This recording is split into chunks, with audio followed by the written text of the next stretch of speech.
Assalamualaikum warahmatullahi taala wabarakatuh. Jirtu hordoftoota YouTube channel Ekiap baga nagaan dhuftan gara YouTube channel Ekiap.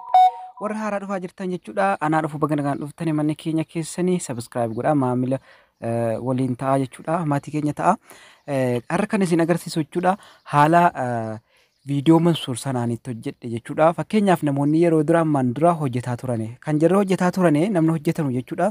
Viidiyoo namticha sanaa murane namticha sanas viidiyoo sanaan fidane ofii fi bakka bu'ane ofii haasa'an jechuudha. Sun hafeetiin jira. Amma sun bara akka lakkoofsa faranjoota bara 2012 Mansuur Haftaamuu Lammuu fide jechuudha waan sana. Har'a gara waggaa 10 ittiin dalagameera sun hafuu qaba kana booda jechuudha. Haala namni itti jaallatu nama fakkeenyaaf viidiyoo kiyyaa isa kana jechuudha. Sa'aatii galgala gadhiisee kunoo amma jechuudha. Sa'aatii 7 minaamin keessa nama 100 laakiin gara 600ti. Amma sa'aatii 24 keessa immoo gara 200 laalama jechuudha. Sanaa ol immoo laalamuu danda'a. Haala sanaan akka namni itti jaallatuun akkamitti hojjechuu dandeessanii haga xumura sagantaa kiyyaatti na faana tura. Jalqaba viidiyoo namticha sanaa garaa irraa wal irratti fidattanii fakkeenyaaf kan abbaa fedhee hojjechuu dandeessan jechuudha. Kan abbaa fedhee hojjechuu dandeessanii fakkeenyaaf intervii sana jechuudha. Kan inni dhaabi'an jechuun akkasitti taa'ee kan hojjetu kan inni hojjete yoo viidiyoo dheeraa isaa argattane akkuma sanatti hojjettan isinis yoo gabaabaa isaa barbaaddanes iddeen taa'uuf fiddaneeti bakkuma sanatti hojjettan jechuudha. Amma fakkeenyaaf kan Mansuur Jamaal yoo isin agarsiise jechuudha. Viidiyoo Mansuur Jamaal kana keessaa jechuudha. Beekaatuma isa sana filadhe malee an kan hin barbaade irratti hojjechuu hin danda'a kana keessaa baakgiraawundi isaa wanti isin kuttan hin jiru bakkuma kana dhuftanii teessan bakkuma isaa jechuudha. Kunoo isanni taa'uttis hojjechuu nan danda'a. Isanni akkanatti taa'uttis isanni dhaabatuttis hojjechuu nan danda'a jechuudha. Haala kamiin hojjechuu dandeessani? Jalqaba viidiyoo namticha hojjechuu barbaaddan sanaa buuftanii fiddanii bakka fidama gaa viidiyoon kun jechuudha. Erga fiddanii booda malan isinii himaa jira. Mala isin sagaleen afaan keessanii fi sagaleen keessan itti wal gaxxamu jechuudha. Mala addaati namni baay'ee hin argine kana jechuudha. Fakkeenyaaf kaayii maasterii keessa galtaneetoo viidiyoo namticha sanaa fiddanii namticha hojjechuu barbaaddan fiddanii haala kanaan murtanii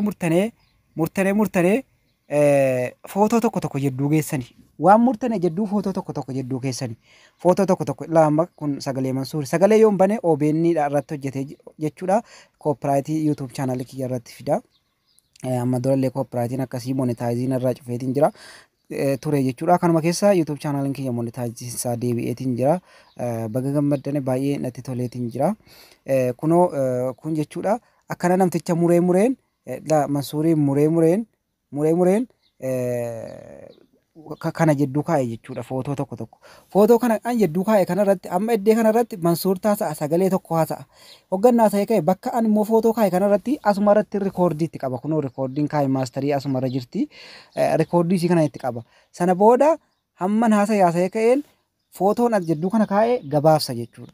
Nan gabaabsa amma sagalee kiyyaa achi booda ammas Mansuurtu dhufe haasa'a sagalee Mansuur kute sanan fideetti fufsiisa. Sana booda bakkuma tokkichatti gizuma tokkicha ekspoorti gootan jechuudha. Laan amma meeqan kute mee amma kana laaltane meeqan kute baay'een kute jechuudha. Gara 10 oliin kute jechoota 10tu jedduu jira kana jechuudha. Tokkoon jedduu kanaa jedduu jechuudha. Footoon galcha footoon asirraa fidee galcha.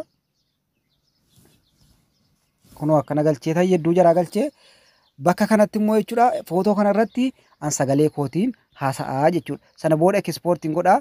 Erga ekspoorti gootanii kaatanii booda viidiyootti sana TikTok irra gadhiiftan. TikTokii akkaawuntii lama qabaachuu qabdani gaasin kan tokko kan namni hin argine. Anamma tokko kan namni hin argine hin qaba. Waan hin barbaade achirratti yoo hojjedhe namni hin argu jechuudha. Isii sana irra gadhiifattanii kaatanii viidiyoodhuma sirriitti erga ekspoorti gootanii sagalee keessaniif sagalee namtichaa walitti fiddanii booda TikTok irra gadhiiftan jechuudha. TikTok irra gadhiiftanii booda duwitii isaa jala galtanii jechuudha. Fakkeenyaaf bakka saawundiin qofti fudhatamu ni jira. Kunoo TikTok kana jala bakka saawundiin namaa qofti fudhatamu kana viidiyoo isa poost gootane sana isa hamma walitti qaqqanaabbartanii poost gootane sana seentanii sagalee isaa qofa fudhattanii bakka namtichi haasa'utti ofumaaf tolfattanii kaatanii gaala kaayii maasterii keessatti bakka namtichi haasa'utti calluma jettanii bakka isin haasoftanutti immoo namtichi calluma jedha. Namtichi akka inni calluma itti jedhus Ammanis isin agarsiisa jechuudha. Kaayim maastariidhaan. Sana booda ekspoort gootanii gaafa bu'uu ekspoort gootanii poost gootanii aappii daawunlood godhu tiiktookiidhaan kan beeksisa tiiktookii hin qabne kanaan buufattan viidiyoo sana viidiyoodhuma keessan viidiyoo amma qanaabbartanii kaatanii beekaa. Sana booda kaayim maastarii dhuftanii. Osoo kaayim maastarii dhufin viidiyoo kan keessan immoo akkasitti waraabdanuu amma dura gaasin agarsiisaatiin ture waa'ee baakiraawundii. Kunoo akkanatti waraabdanii wanni isin irra teessanu jechuudha. Wanni isin irra teessanu baakiraawundii qabaachuu qaba. Haala kanatti baakiraawundii qabaachuu qaba. Haala kanatti anamma sagalee Mansuur sana jalattiin haasa'e tiiktook irratti. Yeroo Mansuur haasa'u an calluman jedha. Maaliif anatu ekspoort godhatee ka'e sagalee isaa anatu walitti bubbutee ka'e yedduudhaan ofii kiyyaa haasaa yedduu galchee ka'een poosti godhe jechuudha tiiktook irra. Amma bakka isaa sana bu'ee inni haasawa. Yeroo inni haasa'u an calluman jedha. Yeroo an calluma jedhu inni haasa'a. Maaliif sila waan walitti aggaxaaxameef jechuudha waan walitti fufsiisee fi sana booda kaayim maastarii galtanii kan tiiktookiitiin dhuftanii booda jechuudha. Jalqaba footoo tokko yedduu kaawwattanii footoo sana amma viidiyoo keessanii dheereffattanii sana booda asirratti wanti isinii galuu qabu kiroomii keessan keessa galtanii ta'u barcuma yoo barbaaddanii haala itti teessanutti fakkeenyaaf haala itti teessanu fakkeenyaaf yoo bifa barbaaddan teessane kunoo barcuma asirraa fudhattanii ilaala. Barcuma asirraa fudhattaniitii yoo inni baakiraawundii qabaate barcumni keessan sun yoo inni baakiraawundii qabaate jechuun dhaqee irra yoo isiniif taa'u dide tokko tokkoon fakkeenyaaf dhaqeetuma ofumaan irra isiniif taa'a. Yoo inni irra isiniif taa'u dide erga daawunlood gootanii booda removed bg kan jedhu kana seentanii linkii upload image jedhu kana seentanii ta'u bakka kanaan footochuma sana barcumachuma sana fiddaneennaan baakiraawundii barcuma sanaa qulqullinaan fuudhee isinii baasaa achi booda daawunlood godhattanii jechuudha. Asumaanii kana isin agarsiisuu yeroo baay'ee isin agarsiisaan ture. Egaa amma viidiyoo waraabbattaniittu barcuma sanas buufattaniittu ni dhuftanii gaamma ni dhuftanii amma viidiyoo Mansuur jechuudha. Viidiyoo Mansuurittidha.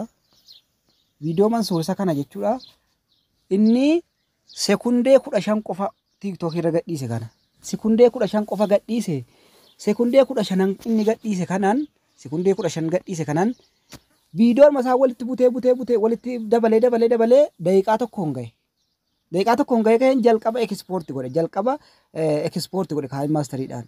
Sana booda dheerateera jechuudha viidiyoon Mansuur kun hamman barbaade haasa'uun hin danda'a dheerateera kun sila daqiiqaa 15 qofa. Amma ergan suuraa Mansuur fidee ka'ee booda bakkuma inni taa'u kanarratti of fida jechuudha. Ofii kiyyaan of fida. Amma viidiyoon amma waraabee fida jechuudha. Sana booda haala kanaan duuba baakiraawundii kiyya haala kanatti godha jechuudha. Sana booda ittiin galcha kunoo akkanatti jechuudha. Waan kana bareechee guddaa gochuudhaa fi maal gochuun qabaa bifuma kana bakkuma kanan screenshot godha viidiyoo sanarraa viidiyoo Mansuur sanarraa screenshot gootanii yoo guddisuu barbaaddan suuraa kana screenshot asitti ilaa wanti isin baruu qabdan kanumarraa screenshot gootaneetu amma viidiyoo kana jechuudha viidiyoo kan kiyya kana bakki kun jechuudha muramaa wayii qaba beektanii muramaa qaba osoo wanti kun jechuudha eddettiin ani viidiyoo irra godhe sanatu akkana muramaa taate jechuudha. Kanaaf viidiyoo screenshot godhattanii kanumarraa screenshot godhattanii fidattan jechuudha. Fakkeenyaaf nan fidadha. Kan Mansuur screenshot godhadhan fidadha.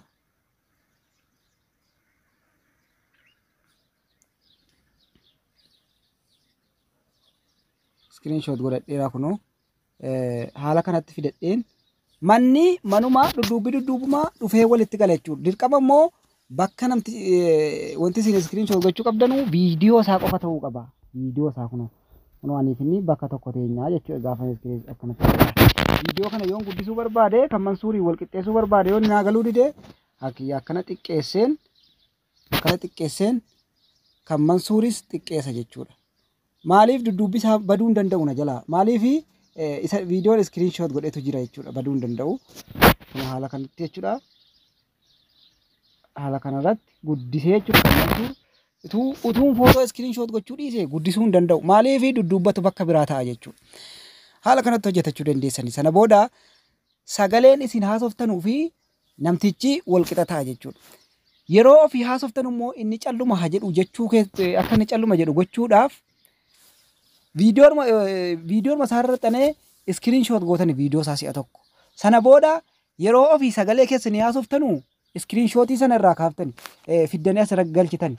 Yeroo inni haasa'u immoo bakka inni haasa'utti screenshotii kana irraa baaftan jechuudha. Inni viidiyoon isaa siluma haasa'aa jira aslan. Siluma haasa'aa jira. Garuu immoo yeroo screenshotii fiddanu callisee sin dhaggeeffata jechuudha.